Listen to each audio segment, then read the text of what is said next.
What's up, everybody? I'm John Middlekauff. You know what I need you to do. Subscribe to our YouTube channel. We got content for days reacting to every NFL game all the time, every single day. Subscribe, like the videos. Let's go.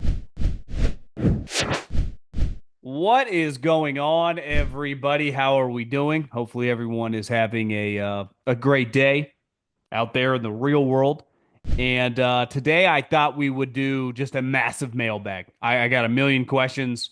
It's a slow Monday with, I would say, everyone in the NFL, coaches, players, obviously front office members, the media as a whole that covers football, probably on a bird, traveling out to Indy or got there late last night. And tomorrow, the festivities kick off of coaches and GMs talking. So we will be reacting to that throughout the week. I might combine on the podcast form the golf podcast and a football podcast just because we're gonna have so much going on. So might be a little mix of the two, but we'll play that one by ear. But today, mailbag only. At John Middlekauff is the Instagram. Fire in those DMs. Get your questions answered here on the show, and that'll be the game plan. So yeah, let's just dive right into it. And this is a question now, big picture for the combine. This is, the season for scouts honestly is year round. But during the fall, the pressure isn't quite on them like the day to day with the coaches. The scouting pressure really begins when the college football season ends. All-star games, the Senior Bowl, the combine, that's when it really heats up. I mean, your college scouts have been looking into these players. If you've been in the same area for a while, like if you've had the SEC, like you have been following some top guys now for several years and accumulating information. And then when they become draft eligible and it's clear whether they're a junior and they're going to come out early or they're going to be a senior, I mean, you're really, really in depth in terms of off the field. I combined on and off the field. Obviously on the field, the scouting element of can the guy play, can he not, how would he fit, how does not. But in terms of gathering information on from a work ethic standpoint, from a football IQ standpoint, from a character standpoint, that really kicks off this week because the coaches now get involved. And when you see these clips that come out of whatever team's, meeting room with the player, and whether Travis Hunter, Abdul Carter, you name it. I mean, any of the players at the combine, you should know all the answers to the questions you're asking them. Now, maybe if a guy has an off the field issue, you're trying to close some loose ends, but the amount of information the scouting department has accumulated for your coaching staff and really your GM, because most of the GMs aren't able to go into these schools. And while they watch top guys throughout the fall, I mean, their schedule's really, really busy. So they, like the coaches, are diving much more into the college guys, I would say, over the last month. Now, most GMs probably watch the top couple round guys throughout the fall, but this is a time when they're really busy, but they're also having to balance free agency. So obviously, evaluating your own team is extremely important, but you're going into the combine about to talk to all the agents, right? Who represent your players, who represent the players you want. This is for scouts, even when I go last year, like you can go out, have some cocktails, screw around. Like this is not a screw around time for the head coach, maybe the head coach a little bit, but definitely not the GM. I mean, I know, the Howie Rosemans, the Brett Veaches, they are constantly meeting with people. These are 15, 18-hour days of meetings. And this is before any of the actual on the field work happens, obviously from Friday to Sunday with all the positions. But even during then, you're constantly meeting with agents, talking with other GMs about potential trades. How often, when a trade comes out over the next week or two after the combine, then the in-depth article that said, "Oh yeah, John Schneider and George Payton hammered out the Russell Wilson trade." This is when a lot of trades get rolling here, and obviously there are some players who are on the block. Debo Samuel. There are other players who want to be traded. Myles Garrett. There are some wild cards. Max Crosby, Micah Parsons. So that is a GM's job is to balance all this shit. I mean, it's the reason they make seven figures. There's a lot on their plate. And as an area scout, you're just kind of focused on your group and whatever your tasks are. As the college director, you're just focused on the players that are at the combine. As the pro director who's also there, you're trying to help out the scouting staff, but you're also very focused on any question your GM has about a pro guy. Hey, this guy, Kellen Moore, they're ready to get rid of player X on the Saints, or Aaron Glenn's not really feeling this guy on the Jets. You're constantly balancing that as well. So all these teams that fired their coaches and got a new coaching staff and a new GM, like you better be balls deep, no pun intended, on their roster because their players at any moment, like, yeah, we're going to get rid of this guy. He doesn't fit our scheme. And same goes for teams that have new coordinators. Maybe a guy who used to fit no longer fits. So this is just, I mean, whatever industry you're in, whether you have certain weeks that are a big convention week, that is when a lot of business gets done, this is probably the busiest week because this is not just on the phone and text messages and emails. This is a lot of person to person, breakfast, coffee meetings, lunch meetings, dinner meetings, just nonstop meetings if you're the decision maker. So, getting asked this question about, been watching a lot of Howie Roseman since the Super Bowl, content since the Super Bowl. I love the behind the scenes aspect of the GM. I know you spent some time in Philly and was wondering if you could give the behind the scenes of what the day to day is the GM doing during the season and during the off season. During the season, at least in my experience, there was a lot of you're constantly working ahead. So any team that you would play, let's say the Eagles are playing the Titans, right? Especially an uncommon opponent. Howie back again, he might have changed his strategy, but would try to watch clips, a couple games on their free agents, so he could have a feel and a grade on their free agents. He would also during the week try to bang off some draft players, some highly graded players in the upcoming draft, and then on constantly working with your coach. If a guy's injured, do we need to bring a guy on a practice squad? Any issues you have with players, agents, contracts. I mean, they're just constantly stuff coming up, constantly working with the trainer about injury statuses, constantly dealing with, I would say, anything within the building, communicating with your scouting staff on the road.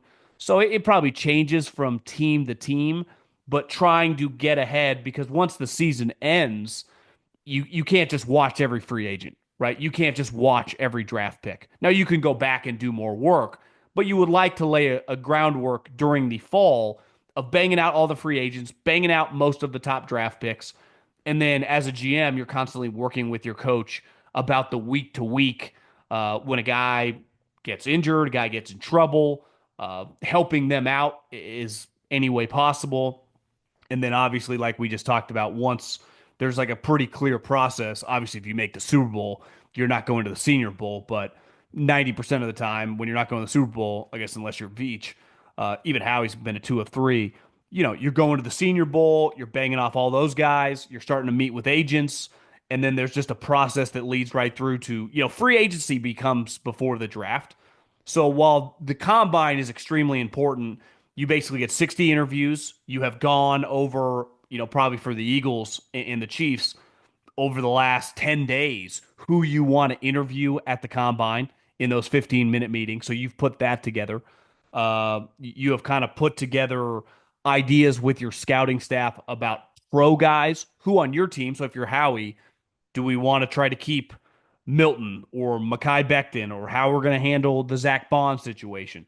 I've gone over with my pro department who are other options if we're not able to keep these guys, what their value is relative to the rest of the market. Like, is Zach Bond going to get $50 million on the open market because there aren't any linebackers available? Same thing with Becton. Like, is someone going to give him a multi-year contract? So you basically have met, ideally, if your team had, not ideally because you don't want to lose in the playoffs, but if you hadn't made it far, you would have this all mapped out weeks ago. But for Veach and Howie, they've probably had to kind of hit the ground running the last couple weeks of doing all that. So when you come to the combine, basically the next 2 weeks are free agency. I mean, it kind of unofficially starts this week. trades, signings, gauging the market. So you're just extremely busy that way. And you're just constantly working with your crew of like your college guy and your pro guy, whoever's at the top of the department. Any questions you have, and then those guys go down to their lower guys. It's just information flying. So right now, I mean, the number one job of a GM over the next couple months is accumulating information and then being able to take that information and put it into a market value. Like, okay, we have all this information. We think this is going to be worth this. And look at the Eagles. Last year, we're like, well, we're kind of thinking the running backs are undervalued. We can get Saquon Barkley for under $30 million. So that right now, that is just a huge part of all these GMs' jobs. Question for the mailbag. My friend is getting married in a couple of months and asked me to be his best man. Congratulations. I'm planning the bachelor party, and he told me he doesn't want to do Las Vegas. Where would you choose for a good bachelor party? Same vibe as Vegas, but would be nice, just not as expensive. Thanks. Also, are you having a bachelor party? Well, I'm getting married in 2 weeks, so I didn't have a bachelor party. One, I'm older. I've been to a million. Uh, most things I want to do in life, I've either had a chance to do, or I'm pretty confident will uh, over the next couple decades. And just the way I got married right before football season or engaged, I just wasn't gonna. I didn't have a weekend to spare. Someone's got to pay the bills around here, and which sucks, but also like it wasn't that big a deal to me. I think so.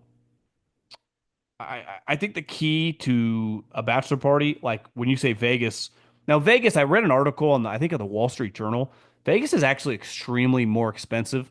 When I was in college, and this is 20 years ago now, like you could go to Vegas for pretty cheap, and you could have a really really good time for not very much money.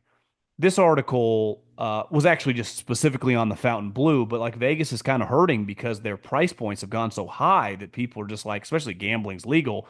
Huge part, like especially for guys that go to Vegas to sports gamble. Well, I can place a bet on DraftKings from right here, and the prices of dinners and everything has just gone up dramatically. I remember scouting, and I'd stay in Vegas a lot just because it was kind of central to Southern California, Arizona, and the Utah schools, which BYU and Utah had a bunch of prospects at the time.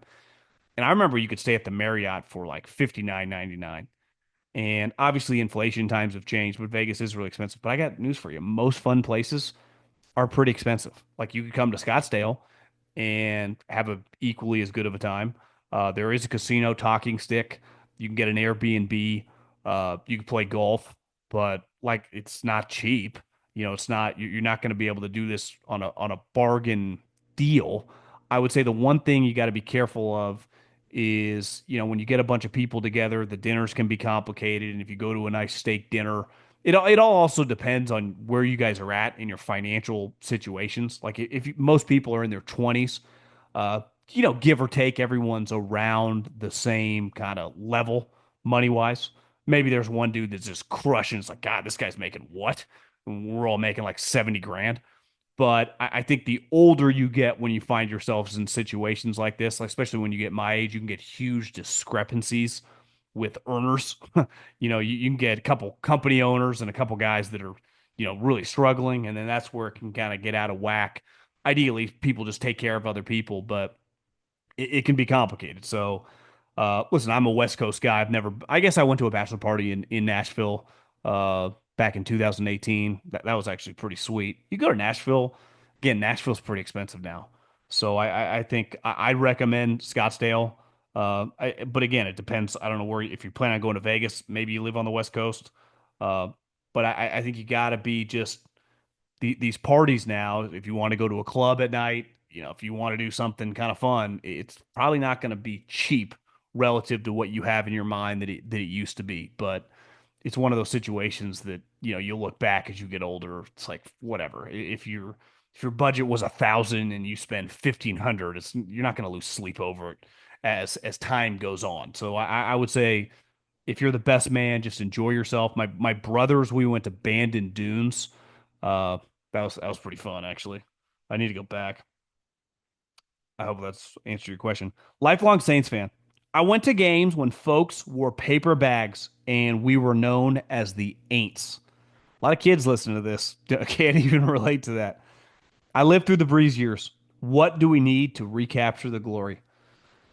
Well, Sean Payton and Drew Brees. I think it's pretty clear. Like you guys won, you had a big time head coach and you had a Hall of Fame quarterback.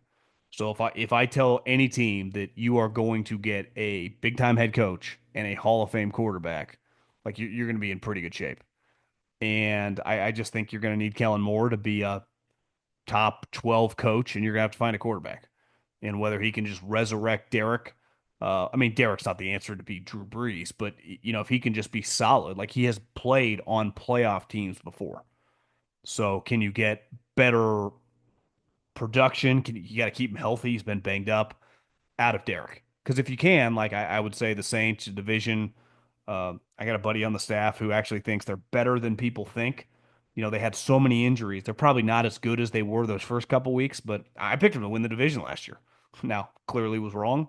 But I think ideally you get Kellen Moore as some version of just one of the good offensive coaches. Can he be dynamic young offensive coach? We've seen a lot of them over the years, and they have resurrected franchises. The Niners were a joke. Kyle got there, resurrected the franchise. The Rams were even worse. Sean McVay resurrected the franchise. The Vikings actually had a lot of success under Zimmer, but clearly Kevin O'Connell's a good coach.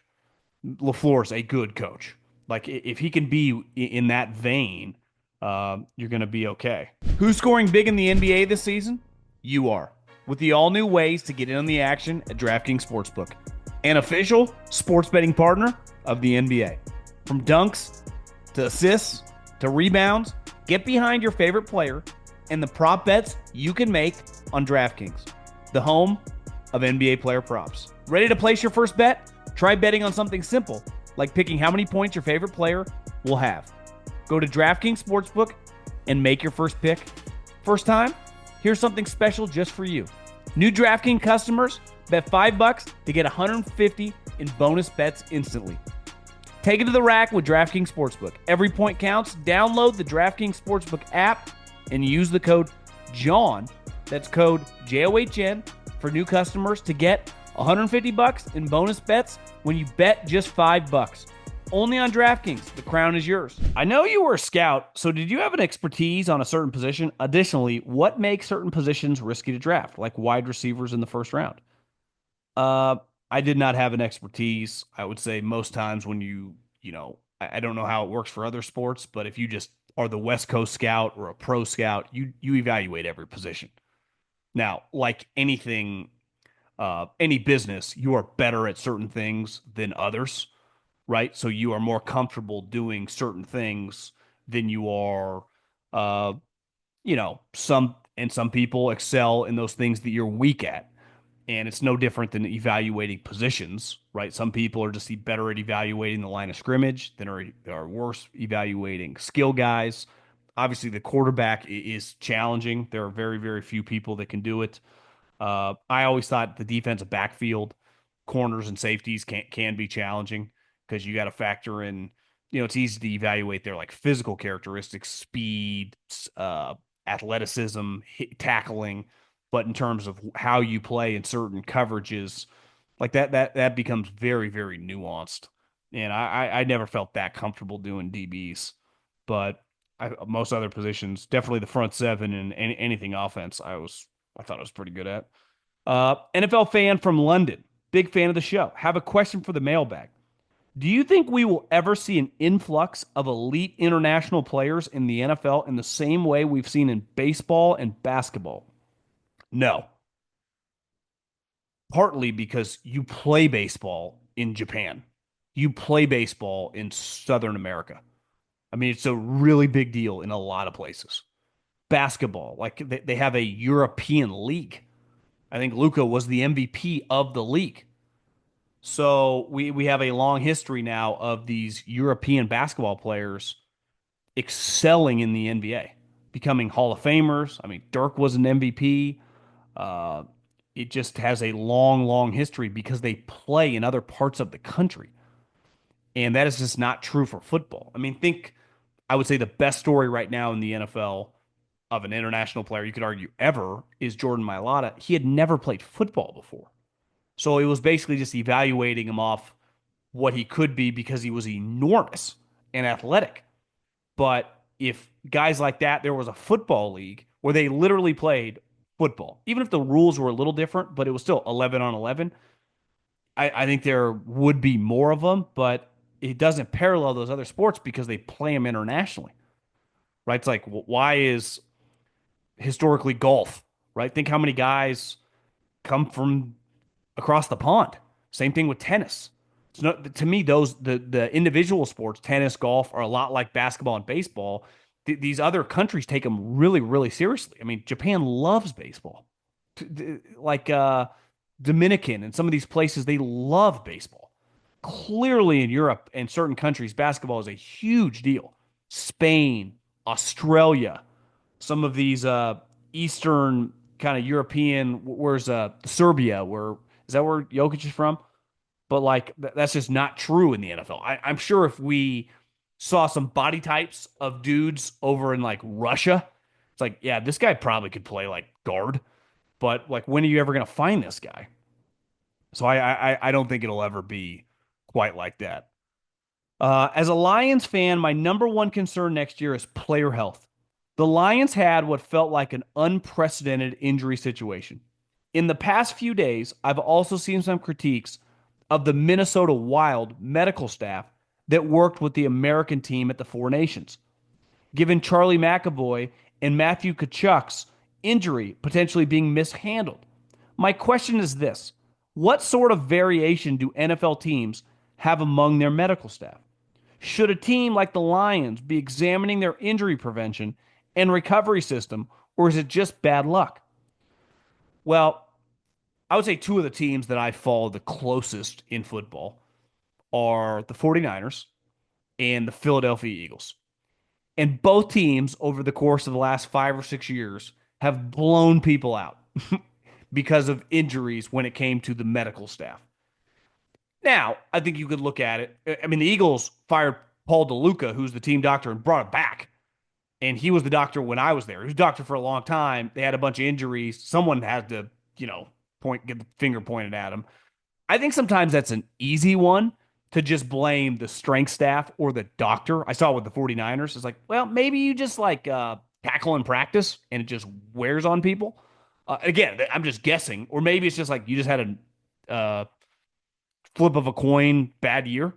Or like in any business, there are people that are better at podcasting. There are people that are better at finance. There are people in the medical industry that, listen, I don't know wherever you live right now. There are certain doctors like you want to go to this doctor if you have a knee issue. Hey, my back's hurting. This guy is the number one guy. We basically talk about him like he's like the ace pitcher for the Yankees or he's like a star player in basketball. That's how you talk about certain doctors. So it's why would this be any different? There aren't an unlimited amount of elite doctors, and certain areas of the country have access to better ones, right? Like the 49ers and the Rams, like they got Stanford and UCLA right in their back pocket.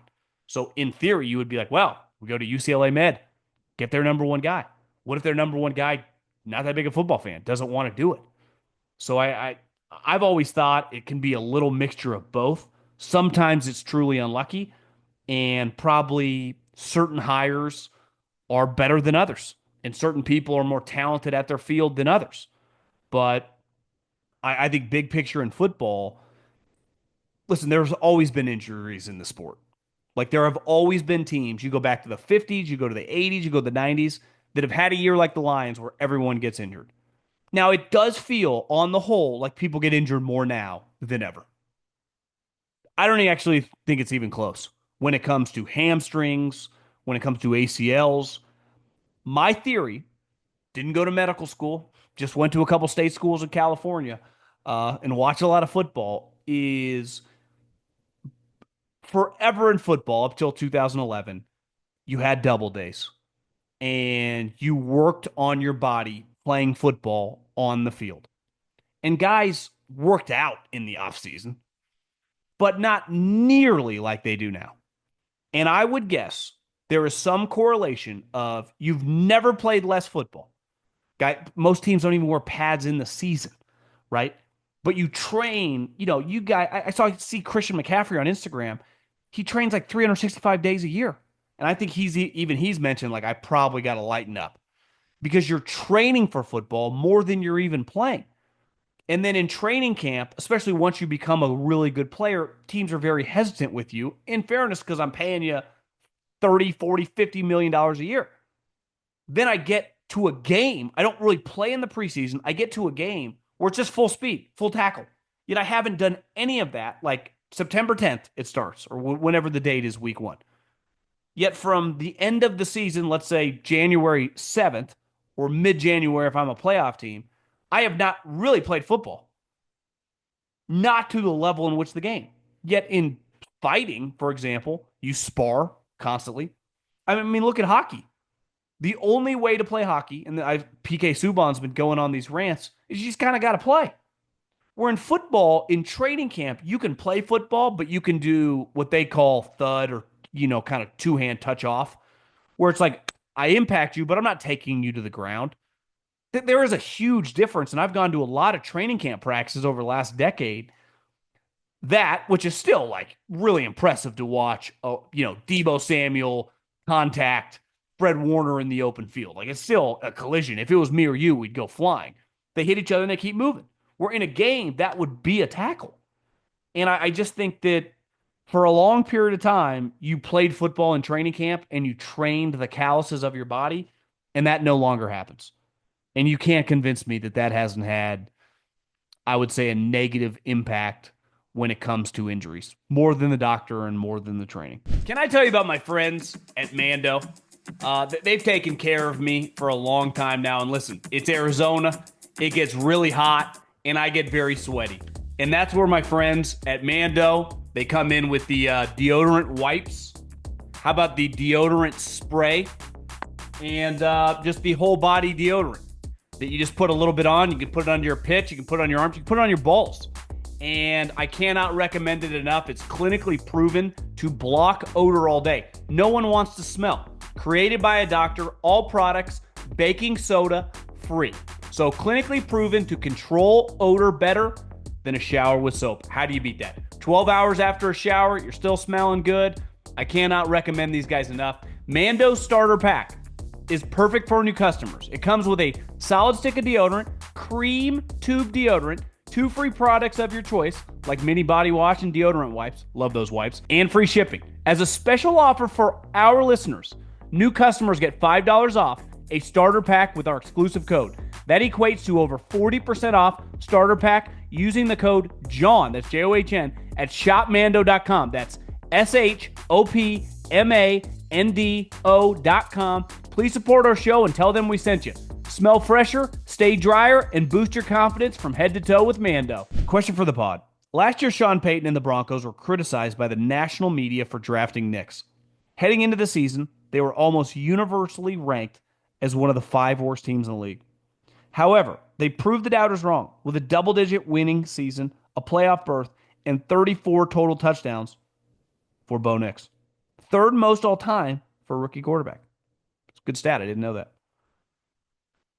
They will probably draft the tight end or running back and dabble in the veteran wide receiver pool this offseason. Do you feel like it was just a flash in the pan, or will they improve? I've been saying this about the Chargers and the Broncos. That is going to be Peyton and Harbaugh's worst team. It's going to be their worst rosters. Their teams are going to get better. So sometimes when you have a random coach, like it turned out that one year with Brian Daboll, flash in the pan. This is not a flash in the pan for Jim Harbaugh and Sean Payton because you look at their resumes. So, to take a huge jump, you got to hit on a couple random free agents. Sometimes you get lucky. I mean, the Eagles, Zach Bond, no one saw that coming, including them. So I think, yeah, there's some luck involved. There's some skill involved. And then there's just some developmental strides of your own guys and your own team. Like, can Bo Nix take a big step? Because if he can, you're in pretty good shape. Can Patrick Surtain maintain his level of play and be an elite player? You're in good shape. Can Benito, is that his name? Benito? just keep dominating? Like, because you got some core pieces, right? So I'd be pretty fired up if I was a Bronco fan. Eric, longtime Seattle fan.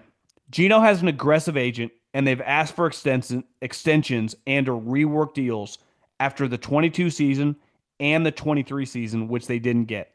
After the 24 season, fans don't think he's going to play on this old deal anymore. 3 years, 75 million. It's a pretty good deal for the Seattle. And he'll hold out. Okay. Should we resign him or go into free agency? He holds a large $44 million cap hit this year. Okay, good question. Clearly, they're not going to have Geno Smith on a $44 million cap hit. Uh, I'd have a hard time resigning him to anything other than kind of the number he's been playing on. Maybe make it a little bigger. Like, can I give you like a 2 year, $60 million extension? Like, I can't pay you 40, $50 million. Can't do it. And my big issue, this always happens, like, what will you do without him? I don't know. We'll figure it out. We're not replacing Brett Favre in his prime here. This isn't 27-year-old Joe Montana. Like, I don't know. I found Geno Smith. I can figure it out. If we got to take a step back, take a step forward, we'll do it. I think anytime that you get caught up is like, what will you do? I don't know. I mean, I I found Geno Smith. I can find another Geno Smith. So I think sometimes that people freak out about like the middle of the road quarterback. Like this is not like what would you do without Joe Burrow or a franchise would crumble. What would happen if Josh Allen disappeared tomorrow? We'd be fucked. What would happen if Geno Smith held out slash we cut him slash wasn't on our team next year? I don't know. I'd be interested to find out though, especially when we're talking like this is a business, so the cap hit, the money kind of matters. Could I keep getting into business with Geno Smith, who's been in, and I feel like I'm taking shots at him. Incredible fucking story. I mean, his career was over. Everyone had written him off. And as Geno said, he didn't write back. Clearly, pretty high level cat. Had some huge moments throughout his career with Seattle. Kept them in the mix. They've made the playoffs 2 out of 3 years, right? They make the playoffs last year? No, they missed. But they won 10 games. I be interested to know what Mike McDonald thinks about him. Love the show, fellow Arizona transplant. Why on earth do you think we, the NFL consumer, want to listen to Aaron Rodgers? Well, I would include myself in your we. Uh, well, I don't know. He, he's just famous. Why does anyone want to listen to any of these guys? Right? Why do most guys why did Tom Brady get hired? Because he's Tom Brady. If Aaron Rodgers got hired on TV, why would he get hired? Because he's Aaron Rodgers. One, I've said this over and over, and I believe this to my core. It doesn't fucking matter after a game or two who's calling the game, right? So, like Aaron Rodgers, listen, would he piss some people off? Sure, he would. Would it probably not be as crazy as people would assume? Yeah. He's clearly not going to go into broadcasting this year because it looks like he's still going to play. But I've watched a lot of football over the last, I don't know, 15 plus years. There are a ton of god awful announcers. I promise you, Aaron Rodgers will be fine. People think my Aaron Rodgers take of him going to Amazon's crazy. I'm all for it. I hope they hire him if he plays this year next year. Glad you enjoyed the Four Nations face-off tournament. I was happy to see hockey get some good coverage. I think it's the second best spot after football and has been the best playoffs out of any sport. Do you think hockey can take the number 2 or 3 spot if basketball keeps trending down? Also, you should check out the ASU hockey game. I went to the arena a couple years ago when the Coyotes were playing there and they played the Washington Capitals. I saw Ovechkin. It's the only hockey game I've ever been to. I would say no. And I think the problem is in this country, part of the reason we watch sports, right? Every sport I watch, for the most part, I've played, right? Like football, played high school football. Basketball, played growing up, played pickup basketball, played up till like eighth grade. I never played baseball past Little League, but it's like most people at one point in time play some sort of organized baseball. Golf, I still play to this day. Even tennis, like played a little tennis growing up. Even in college, kind of messed around to get a workout here and there.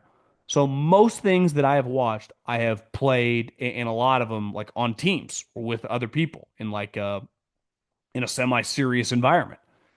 And so when you think about people, like football has the most just because of the quantity of people playing, but baseball and basketball in this country, if you do play athletics, you probably have dabbled either in junior high school or junior high in those sports. So you are just going to be more inclined to watch those. Where hockey, it is very, very dependent on the weather. So there are areas that hockey's really popular, right? The Northeast, I would say Michigan, Minnesota, the Dakotas, where it's hard. Like hockey's never going to be that big in the South, where baseball and basketball and obviously football, but even like golf are just going to be way bigger because young people are going to play them. And I think that will be a difficult thing for them to overcome. And I'm with you. The NHL hockey playoffs, which I have loosely followed over the years, but I definitely was dialed in last year, is fantastic. The energy, the effort. You don't even really need to know like every rule like you would in baseball, basketball, or football to really enjoy it. Like I'm pretty simple to be entertained. Like I like violence. I like effort when it comes to sports. Honestly, when it comes to anything, like if you have a violent show, I'll probably watch. I've said this over and over. Like the what's the show with the dragons? Game of Thrones. Like I'm not into that world. Like I don't really do fake worlds. That's not my type television or movies. Like it just doesn't do it for me. I've never been a big like Darth Vader guy. I don't even think I've watched bits and pieces of it over the year, but obviously there's some of you guys are diehard with some of that stuff. I'm not a huge sci-fi, whatever, fake world. Maybe it's not fake. Maybe it actually existed. Even like alien type stuff, like not totally into. But if you give me incredible fighting scenes and obviously some sex scenes and some drama, like I was entertained by Game of Thrones. It didn't like I wouldn't rank it as one of my top all-time television shows, but I knew culturally it was a big deal and I watched. And I could at least semi enjoy it because of fighting and sex. I think we're pretty easily entertained. And if you just watch the hockey playoffs and people are fighting and people are getting lit up, and you're just like, this is pretty, and the effort is elite. It's why we like the NCAA tournament. The effort is elite. I don't know anyone in college basketball beside Cooper Flag, but I will watch a ton of the NCAA tournament because how much it means to the players. If it means a lot to the talent, it's going to mean a lot to the consumer. That's why regular season basketball, like we've tuned it out because the players don't care. So if they don't care, why the fuck am I going to care? And in baseball, I think they kind of care a lot of the time, but the games don't actually matter. Enjoy the pod. Congrats on having the Super Bowl winning GM and Andy Reid on the pod last year. Would have had him on again at the combine. I think we're going to maybe try to do like a spring, maybe some sort of spring GM tour. See if we can make that happen. Get it sponsored. Coors Light, holler at me. My question relates to the recent hiring of Kevin Patolo, I think I'm saying his name right, as the offensive coordinator of the Eagles. He's been an assistant coach for several years, but to my knowledge, has never called plays. And it got me thinking, have you ever seen or heard of an instance in which a coach was considered a great play designer, but as an OC or even a head coach failed as a play caller? Seeing that each requires a unique yet different set of skills. It feels like something that could happen from time to time. I bet it happens a lot. I would imagine, let's use him as an example. He has been in the NFL for a long time. I think I looked at his resume. He'd been there, I mean, for since the late 2000s. I actually interned with the Chiefs in the business department in fall of '07, and he was on the staff as like a young assistant. I mean, you're talking 17 years ago. So most guys, when they've been in the NFL for a long time and they work around good people, are going to learn a lot of football and be good. Like I bet a lot of coaches who have been in the NFL as an assistant coach, whether you're a wide receiver coach, whether you're a running back coach, O line coach, D line coach, you're in the league for a decade plus. You're going to have pretty good knowledge of schematics. And I bet a decent amount of them could draw a lot of sweet plays on the whiteboard on a given week, right? We're playing team X, they do this. What would work against that? Well, part of being a good play caller is like you study for the test, and a lot of people can study well. Then you get to the test, and like things that you studied aren't exactly translating. So you kind of got to be instinctive on the fly and change in real time. And it's really intense. So you actually have to have the cognitive ability to like everything you've studied put now forward, and then the ability to like stay calm if it's not working and adjust or change. And that's, I mean, think about Belichick and Andy, how like calm, cool, and collected they are. So, like, part of the reason that they never panic, one, their experience levels were made basically longer than everyone they're competing against at this point. But like, you start freaking out, and you could use this in life. And listen, I still have it in me, but I try to be very careful with the hot temper, with freaking out about situations that don't go your way. You break something, it could be around the house, it could be in a relationship, it could be anything in life. You don't think straight when you freak out. And I do believe that some people get in over their head. If you start freaking out, you're not going to be good at the job. And the job is really intense because, a lot of people are watching you. So, yeah, I would imagine we have a lot of good play designers who are awful play callers. Uh, because it's just too intense. Can you explain from a scout's perspective the difference between a football player that is talented versus one that is instinctive? And generally speaking, if you were a GM, which would you be more likely to draft? A less talented but more instinctive player, a more talented, less instinctive player? Well, I think you could use talent as like size, and speed. So you'll see this time of year a lot of guys like this wide receiver. He's 6'4" and he just ran a 4.4 flat. But then you're like, well, he can't really ever locate the ball down the field. And his hands are kind of iffy. So it's like he has physical gifts, but his instincts are awful. You could, if he has bad hands, let's say he has good hands. So he actually is really talented. But like contested catches, he doesn't have great spatial awareness and it doesn't work. It happens a lot with DBs, right? They fit all the measurements. Like this corner is 6'1". His change of direction's elite. He's an elite athlete. He's a big time talent. Yet if you just throw a ball up and he's covering a guy, he has no clue what's going on. D lineman.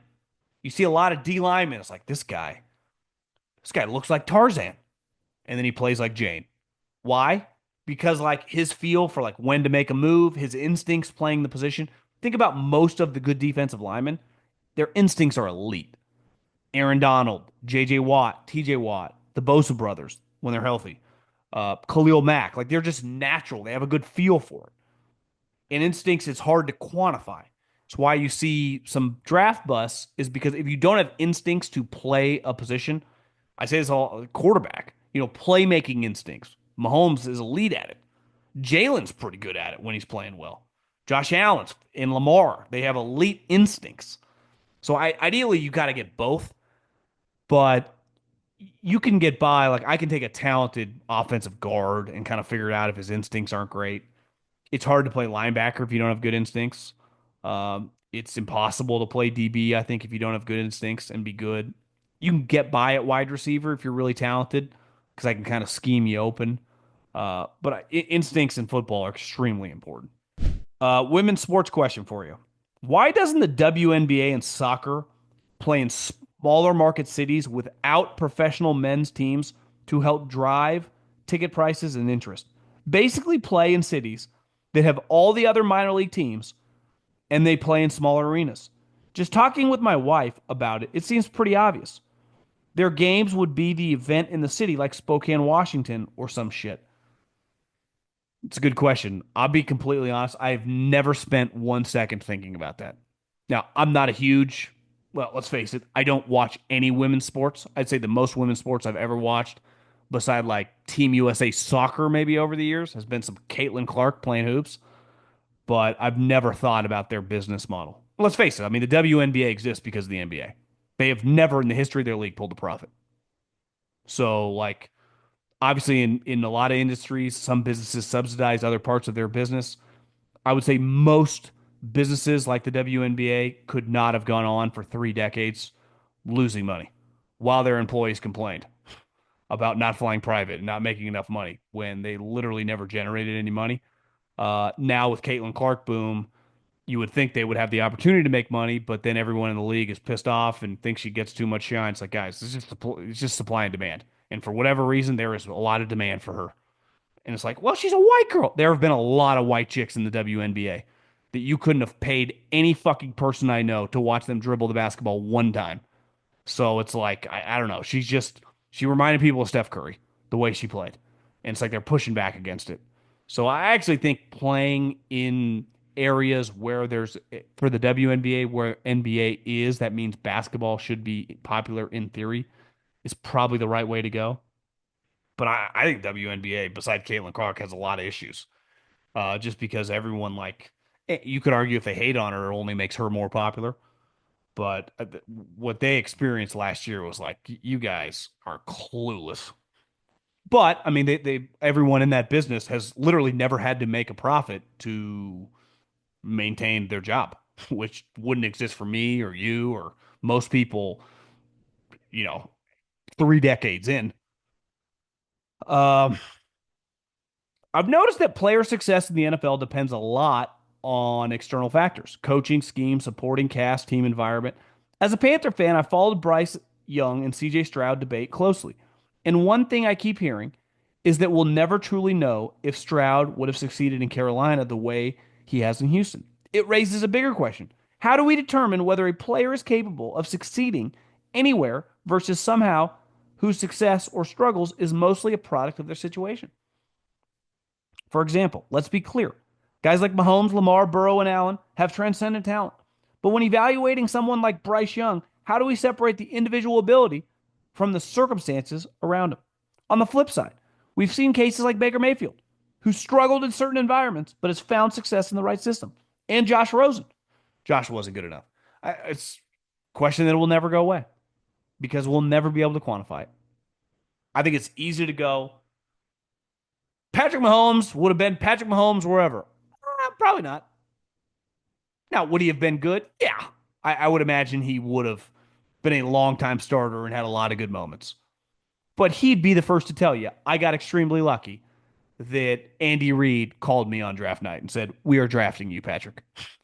And then I got there with Brett Veach, who was the driving force in getting me drafted, who both guys were all in on me. And it turns out that Andy Reid is one of the greatest coaches of all time. And when I started, they already had Tyreek Hill and Travis Kelce on the team. Like there are things that you have going for you. If I put him on the Carolina Panthers, it probably wouldn't have gone as smoothly, right? Lamar's a good example. He's way better. I mean, he could play anywhere now, but early on, like going to the Ravens is a pretty good spot, especially as they adapted and built an entire offense around him. It's like, would Lamar Jackson have looked the same if he just would have gone to the Miami Dolphins?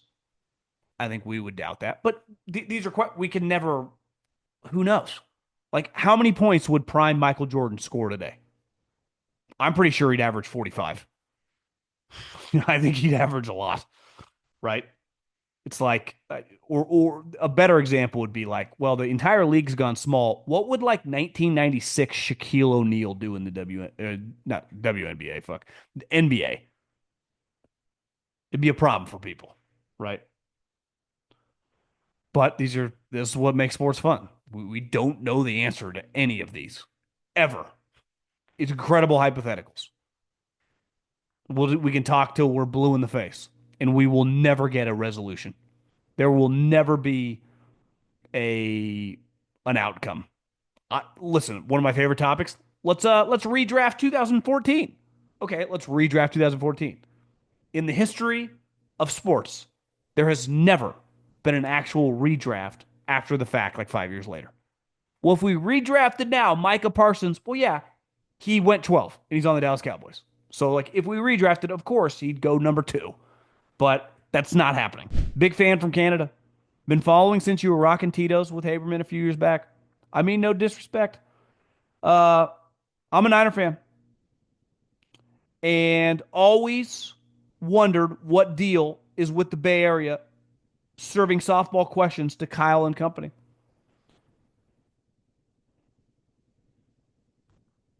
Uh, he starts crushing guys. I don't want to out these names. Guys ask certain questions. Myself becoming a fan of Grant, who's kind of like this polarizing uh, media guy who's always him and Kyle are always getting into it. So why do you think the majority asked Shanny and company a bunch of softball shit during the pressers? I think here's the thing. The West Coast is not like Philadelphia or New York or New England, where you go to every press conference and it is a war zone. That is what, not just the expectation, but that's what the consumer wants. Getting into it constantly with Kyle or McVay or Phil Jackson or Steve Kerr, it's just not the vibe out west. Never has been, and it never will be. It doesn't mean that there aren't tense situations that arise, and there aren't individuals who will do it. Kawakami got into it at the final press conference because he asked Kyle, and he's buddies with Kyle, about the special teams, and John and Kyle got so defensive about how they care about special teams. It's like, guys, just because you draft a kicker in the third round doesn't mean that you care about special teams. We all go to practice, Kyle. We know that you don't watch any of the special team shit. I don't blame you. It's boring, but you're the head coach. And then the special teams always sucks. You're like, well, we drafted a kicker high. We put Debo back there. Well, great. It's not just about putting players, it's about effort, right? How much effort do you put into special teams? Like, do you just stand there and like hold them accountable? Or are you off fucking playing catch with Ayuk on the other side of the field? Bullshit. So I just think that, yeah, I mean, you try, they're not used to it on the West Coast. Sometimes on the East Coast too. Like they'll like, okay, let's spar. Let's get into it. Like the West Coast, they'll just like kind of shut you down. It's just not even as fun. And I just really listen, having been in radio for a long time, the West Coast consumer will not consume negativity.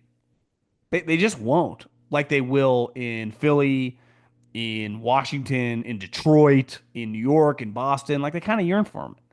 The moment those teams start losing, the ratings go way down. Right? Like obviously, if your team wins Super Bowl, that's the best you can do. But like in some places, if your team is awful, it can be pretty good for business because the consumer kind of likes it. That's not really in the West Coast at all. It's like, yeah, I'm going to go play golf. I'm going to go to the beach. I'm just going to go outside. It's December and it's 75 degrees. So I think that plays a part in it as well. I'm from Winters, California. Know right where that is. Born and raised right down the street. Former Sac State Hornet. There's been a lot of talk about Sac State moving into the Pac 12 with the new stadium, NIL money, and coaching changes. You got any insight into this? I don't understand. The Pac 12's dead. So they can keep the name. Oregon State and Washington State, I know you guys got a lot of pride, but adding Fresno State, San Diego State, Boise State, you're just the Mountain West calling yourself the Pac 12. So Sac State, if you're Sac State and you can essentially get into the Mountain West, you do that in a heartbeat. I don't know anything about like your NIL money. I know Schefter put out that they had $50 million, but the Pac 12 does not exist. They can call themselves that. You're not the Pac 12. You're the Mountain West with Oregon State and Washington State, which it sucks for you guys. You guys kind of got screwed because you guys did care about all this stuff. But big picture, you probably belong playing Fresno State and Boise State and San Diego State. Like that probably feels right. Honestly, no, it does feel right. But you're not the Pac 12. And this notion, too, that the Pac 12 would get a bigger television deal than the Mountain West, it's the same thing.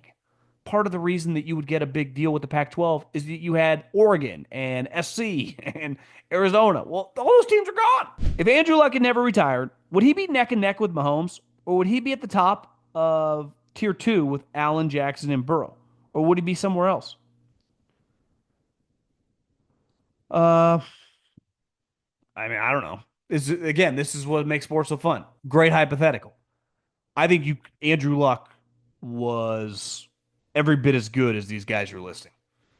Like I think if he was with a team that could build a team, that he could have won a Super Bowl. Now, would he have won three Super Bowls? So would he be with Mahomes? Probably not. But I would say that he was every bit as good. I mean, Lamar Jackson and Josh Allen. I mean, these are like MVPs. Like that's what he was. And listen, tier two, like those guys aren't tier two quarterbacks. They're on tier two teams, but like they are like all time great quarterbacks. I mean, all time. Lamar Jackson's the most dynamic player we've ever seen, passing and running, right? Cam Newton's the most physical runner. I would say Steve Young is the best passing runner ever. Michael Vick's probably like one of the great all time talents, all around talents. I think Lamar's the best player. It took Steve Young a long time to win a Super Bowl. I think Josh Allen's like the modern day Elway. I think I think Josh, or excuse me, Andrew was those guys. I mean, yeah, he was fucking awesome. Not a question for the mailbag, but you talked about Tom's Thumb Barbecue. You and Maria have to go check out Little Miss Barbecue. It's the best in Arizona. You have to get there at like 2 hours before opening because of how fast they sell out. It's a must. I love food. Um, I'm going to try to fast a little bit this week, see if I can lose about 5 pounds before the wedding. But I love to eat. I love to eat more than the size of my body. I mean, I can eat for like a 6'5", 300 pound guy. I'm 5'10", buck 90. But if your restaurant is telling me to get there 2 hours before they even open, it's one of those like maybe in college. And listen, I'm sure that food is remarkable. You're just not getting me there as a consumer. And I appreciate it, which clearly means you had a great product, sells out. But like if I gotta stand in line outside, like it's Duke basketball playing North Carolina the day before and I gotta wait for tickets, I'm not gonna attend the event, just like I'm not gonna eat the barbecue. So if I gotta wait, I'm just being completely honest here. I'm not gonna eat the brisket sandwich. It's not because I don't love brisket sandwiches. I love them. For whatever reason, Maria hates brisket. She's like, well, or burnt ends. It kind of bothers me. It's like, I'm not gonna. How do you not like this? But she doesn't. Question for the pod: do the Bills pay Cook the 15 million he wants, or better off going with their young running back room, Davis and Johnson? Cook's pretty good, man. Uh, I would have a hard time not paying him. I think they pay him. Did I lose this? I think they pay him. And here's the other thing: $15 million a year. Is that really that much money? I actually think it's a pretty good deal. You have mentioned people that have helped advance your career. You mentioned on your last show that you will be out of pocket a little bit with your wedding around the combine. Curious, have you ever had any thoughts about your intern or anyone else covering an episode or two while you were gone? Just like Colin does for his show. I have. Uh, the operation, I would say, my goal over the next 18 to 24 months is to vastly expand the operation that way. I mean, that's a huge reason we have brought Jackson on. I'm meeting with Jackson here sometime soon. I would say the one thing with the podcast, like even if I'm going to the wedding, like I can still record my podcast from wherever I'm at. Uh, the one downside to the business I'm in currently, which is incredible, and I'm very grateful, and I wouldn't change it for anything. You do kind of hit the nail on the head. Like this is not one of those businesses that I just take a week off. If I don't bring my shit with me and record, like nothing happens unless I pre-record some stuff like interviews. Uh, so that is something like big picture. I've definitely thought about. You don't want to, you know, I'm not in the business of not doing anything for a long time. So basically, anyone that's been listening for over a year knows, like the summer, I'm still recording shit. Which again, like I like doing this. I mean, this is my job. This is what I enjoy doing. This is what I'm pretty good at doing. But ideally, sometimes maybe it would be nice to just completely tune out and let someone do it. Now, the problem is like next week at the wedding, like free agency starting. There's stuff I want to talk about when it happens. This is not middle of July when nothing is going on. So, like, if so and so, let's say Miles Garrett gets traded, I want to have a take. And I think that's one of the powerful things of the business I'm in. Like I can just record it from my hotel room. And then my entire, plane ticket there was a write-off because it's business. Middlekauff LLC writes it off. It's all kind of interconnected. But yeah, I mean, there are I've had ideas and notes about kind of where we want to head and what the potential is. But as of right now, if there's a podcast on this feed, it's going to be me. And listen, I haven't been doing this long enough to like if you tune into this is not you're tuning into ESPN or even Fox Sports One. And like there is programming. Like this program comes when I record a podcast and you seek it out. So I really value that. I'm not in a position where I'm not Coward or Dan Patrick where it's like, let's get someone to fill in for your show. That's not really the business I'm in. I'm a podcaster and the podcast is me. I could be wrong, but I'm just going to use him as an example. Like if Joe Rogan, like no one fills in for Joe Rogan. No one fills in like if Big Cat and PFT don't do a show, like other people aren't filling in for them. So we're kind of our industry is a little different than historically it used to be. Like when I was in radio, if I took 2 weeks off, someone would fill in and take my spot. But that's because every day at 10 o'clock, like there's going to be a show. So if I'm not doing it, someone has to do it. So if like there's just not a show next Friday, it's because like I'm getting married, right? Whatever. So it's a little different that way.